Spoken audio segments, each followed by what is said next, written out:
And we're back with another video. Today we're reacting to Deathbattle today. Miles Morales versus Static. So Marvel versus DC, as has happened in the past. That's one of my favorite heroes is Static. Miles is one of the many Spider-Man in the Spider-Verse. If you guys know him, let us know in the comments below. I believe he's in that movie Into the Spider-Verse, I think it was, with the different ones. Yes. Playing Spider-Pig. Yeah, his father's a cop. Yeah. Alrighty then. Let's get to the video, guys. Hey, Wiz, you know what time it is? Thanks to our sponsor, it's Miller Time. You too can chill out with a delicious Miller Lite. Nothing simpler than taking a break from the internet to share some suds with your buds. Frankly, it sounds like a good time to debate this matchup, or if we, get the victor right. When there's a great tasting 96-calorie Miller Lite, friends should always come before followers. Here's to the original light beer, the original social media. It's Miller Time. Celebrate responsibly. Miller Brewing Company, Milwaukee, Wisconsin, 96 calories and 3.2 carbs per ounce. Yeah, we teamed up with Richie now? Yeah, of course. Throughout the Earths of Marvel and DC Comics, there are hundreds, no thousands of superheroes saving the day. But what if I told you there were even more across the multiverse? Oh, great, as if we don't have enough to keep track of already. Miles Morales, the Spider-Man of Marvel's Earth number 1610. And Static, the electric genius from DC's Dakotaverse. He's Wiz and I'm Boomstick. And it's our job to analyze their weapons, armor, and skills to find out who would win a death battle. I can't wait for this. At first glance, the world of Earth 1610 isn't so different from our own. But look closer and you'll find Coca-Soda instead of Coca-Cola, PDNY officers instead of NYPD. And a hamburger and fries can cost $30,000 goddamn dollars! But perhaps the greatest difference in this so-called Ultimate Universe was that Peter Parker, the friendly neighborhood Spider-Man, was dead. Enter Miles Morales. He was a typical kid from Brooklyn and didn't have much to worry about except his overbearing mom and dad. Hey kid, appreciate your folks while you have them. You never know when they're gonna pull a surprise Uncle Ben. Well, Miles spent most of his time with his more laid-back Uncle Aaron, who turned out to be a secret supercriminal. Totally relatable. Anyway, during one of his heists into a secret lab, Aaron accidentally scooped up a spider. The next time Miles visited, the spider got loose and, you know what happens. Yeah. Miles, let's go. This spider carried the genetic-enhancing Oz formula, yet another attempt to recreate Captain America's infamous super soldier serum. It had previously transformed Peter Parker into the first Spider-Man. Wait a minute, who came up with the idea to store the super serum in a freaking spider? Scientists can be weird sometimes. Maybe next time, put it in something that can't walk away. It's got 8 legs, that's like 4 times more walking power. Sure. Either way, with his new powers, Miles donned red and black to become the ultimate Spider-Man. As the newest spider lad on the block, he does whatever a spider can. He's super strong, super fast, and has the overpowered super radar, the spider sense. Yeah. After meeting Peter's Aunt May, Miles took up the classic web shooters, complete with multiple types of long to short-range webbing. Yet another tool that would be perfect for snagging a beer from the fridge without leaving the couch. Boomstick, he was a teenager. Different universe, different drinking laws, right? And also, like Peter, he can stick to walls. Yeah. You know, spider style. Yes, like some spiders, Miles can control his body's interatomic attraction, essentially sticking to walls like a magnet. However, unlike Peter, this subatomic electron manipulation gave Miles a few extra moves of his own. Yeah, the kid's got electric powers. He can zap people with a quick touch, fire off massive explosions, and even turn invisible. Wait, what's that got to do with shocking people? This venom sting can even take out the Ultimate Universe's Electro, a being literally made of electricity. But Miles didn't just shock him, he disrupted Electro's own charge. Similar to a miswiring sending too much electricity in one direction and shorting out your computer when somebody forgot to plug it into the surge protector. Wiz, you know I don't believe in protections or anything. It's going in raw.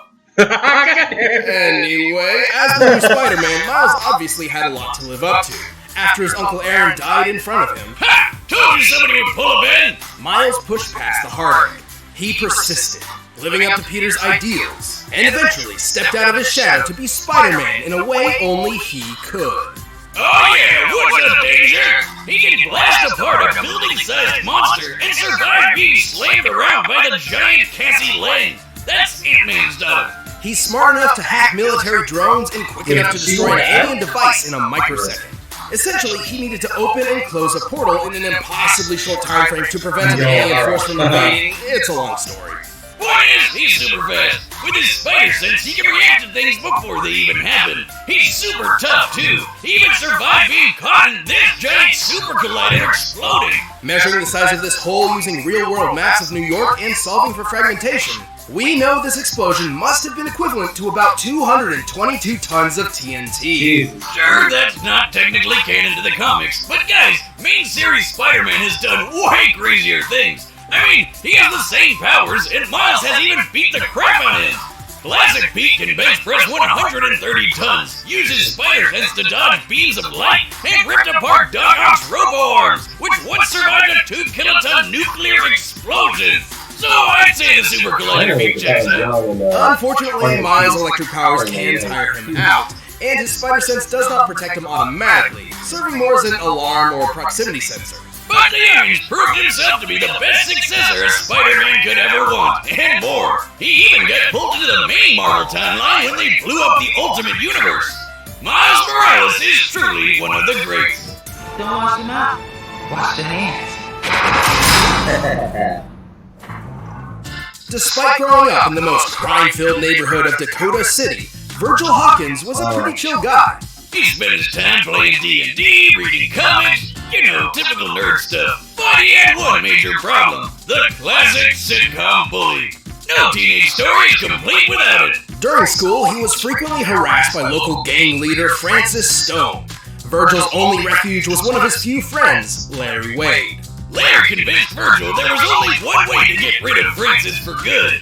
Join his own gang and pack some heat. Things got, well, pretty intense, and Virgil wasn't having any of it. It was time to bail like DC Comics on their cinematic universe. But the damage was already done. The police arrived and let loose a massive canister of what seemed to be tear gas, but wasn't. Yeah, this great-looking mist was actually some experimental shit. It was supposed to tag each gang member so the cops could track them down later. But it was actually laced with radioactive quantum juice, which killed almost everybody.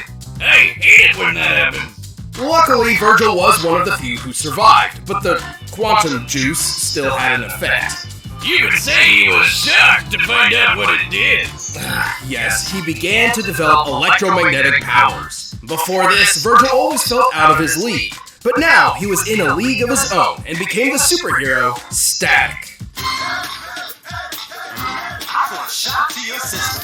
Hell yeah! With these new powers, the guy was unstoppable. He could blow shit up with electric bolts quick as lightning, make explosion balls called Nova Bombs, and taser people with punches to the face. Right, but he's not just good at shocking people. Static can alter the electron attraction of any object or surface. He can erect extremely durable electromagnetic force fields that block most attacks. He can even move metal around like a hip young Magneto.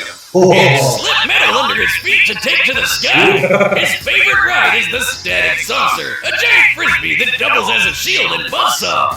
Think about it. Don't you wish your car could literally cut through traffic? Obviously, turning superhuman overnight caught Virgil a bit off guard, but after a few speed bumps, he became a well-regarded superhero throughout the city of Dakota, even teaming up with fellow heroes like Icon and Rock. Icon and Rocket?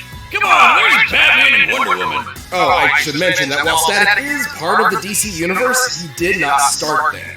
See, Static was originally created by Milestone Comics, which eventually merged with DC. Their characters, including Static, existed in an alternate timeline known as the Dakotaverse. Then a guy named Dharma gained cosmic power and accidentally blew everything up, sending Static into the main DC timeline. It's really not too complicated. I've actually been working on a device to peer into alternate timelines, but unfortunately it still needs... Well now, old chap, what were we discussing but a moment ago? Oh, shite, don't you know? Let's figure out who got to win the fatality kerfuffle.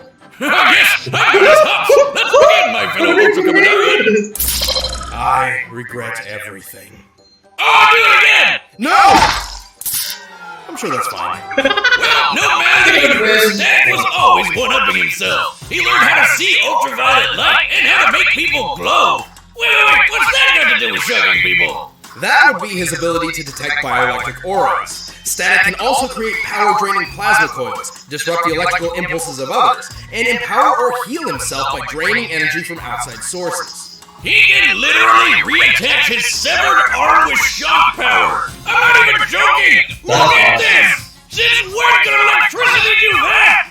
Clearly, Static has a lot of power at his beck and call. He can survive building-sized kabooms with hundreds of tons, and once turned this huge chunk of ice into slush in just a couple seconds. Based on the size of the ice and the required change in temperature for such a feat, Static must have output energy equal to 180 tons of TNT. He's quick enough to intercept lasers confirmed to be beams of actual light, which is pretty darn fast. And in the cartoon, he actually shoved some quantum juice in some lockers and launched them out of orbit. These are typical school lockers, which can weigh up to 30 pounds each. And fit approximately one nerd. To throw 3 of these into space, they need to be moving nearly 3,000 times faster than sound, requiring a throwing force equal to 4 kilotons of TNT. Damn! Okay, sure, that's not canon to the comics, but his electromagnetism could play tug-of-war with Superboy's telekinesis, which can lift 4 million tons. I'm not sure Static can go that far, but if he's anywhere close, it's still higher than throwing some lockers around. Yeah. Though, despite Static's incredible power, insulators are his kryptonite, and he can run out of juice if he pushes himself too much. But the guy's one of the coolest superheroes who rarely got his time to shine. Yeah. Heck, he was good enough to join the Justice League. I think even Virgil himself was shocked to see how cool he really was. I love that show. Alright, the combatants are set, and we've run the data through all possibilities. But first, all this talking has made me hungry for Blue Apron. Can healthy be delicious? Blue Apron is here to prove it can. It's a new year, and everyone's reevaluating their lifestyles. I have no idea. Why not try to improve your eating habits? It's okay if you don't know where to start. Blue Apron has you covered. You can make a plan just for you with their ever-changing mix of options. Vegetarian, plant-forward, Mediterranean, diabetes-friendly, WW-approved, 500 calorie or less, whatever you're looking for, they've got it. And it'll be sent right to your door. Also, if you're concerned you won't know what to do once you have the ingredients, Blue Apron has that covered too. Look, I know I'm not the best chef out there, but Blue Apron seriously helps me kill it in the kitchen. Isn't that the truth? With all the work we do here at Deathbattle, figuring out a cooking plan was always a chore. But not anymore. So create a healthy mealtime routine that works for you in 2020. Check out this week's menu and get $60 off when you visit blueapron.com/battle. That's blueapron.com/battle. Blue Apron, feed your soul. But right now, it's time for a death battle! Yeah. Oh. Huh? Whoa! Watch where you're aiming. I got places to be tomorrow. For real? You attack me! Well, I got more than one electric side pass. Keep track of that. Ouch.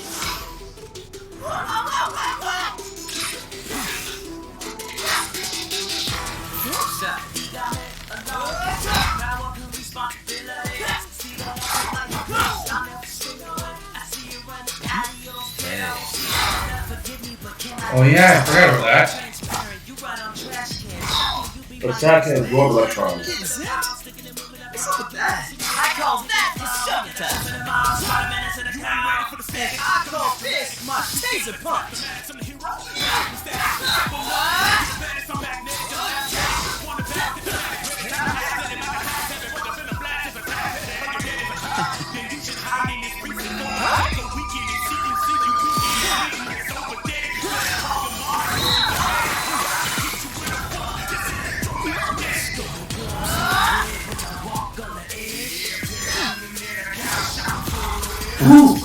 problem.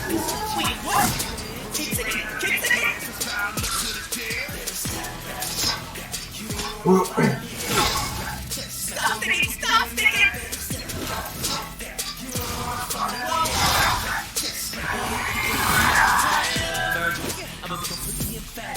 Come on out, Spider Boy. No more flying pizza trays. Shoot! Where's my rat? Oh! You've got surprises, but so do I.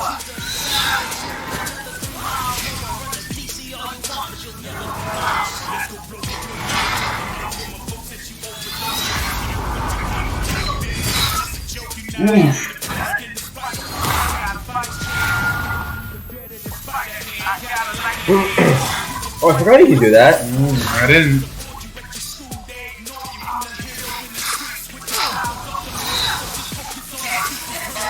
Uh-oh. There goes the butchers. Besides the organic All I gotta do is... What? Plasma coil. If you hadn't noticed, this electric biz is kind of my thing.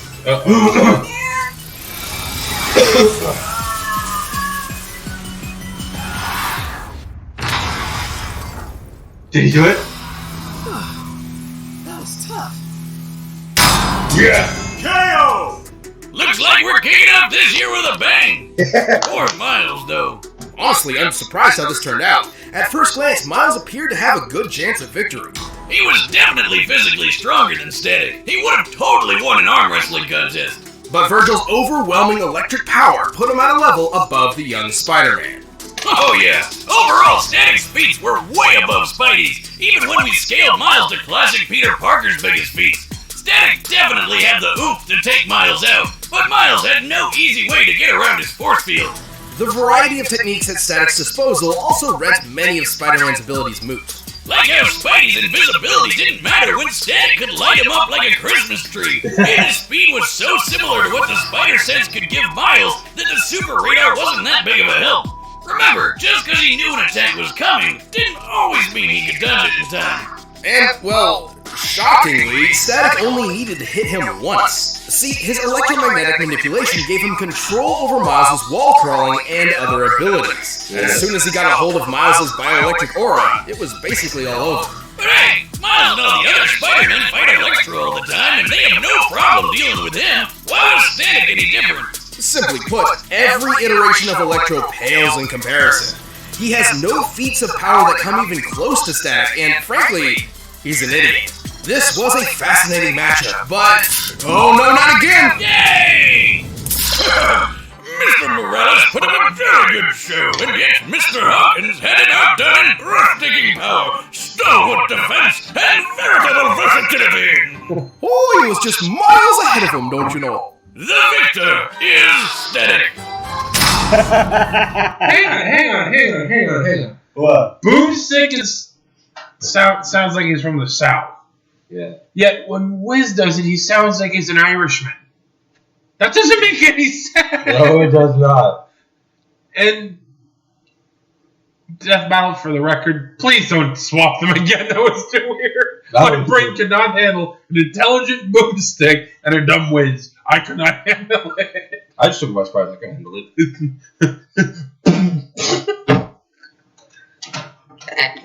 Sarge. Ow. Well, guys, thank you so much for watching. Actually, we should watch one more video. Since I haven't done videos in a long time, so we react to another video. Okay. So stay tuned for another video, guys. Who's the fucking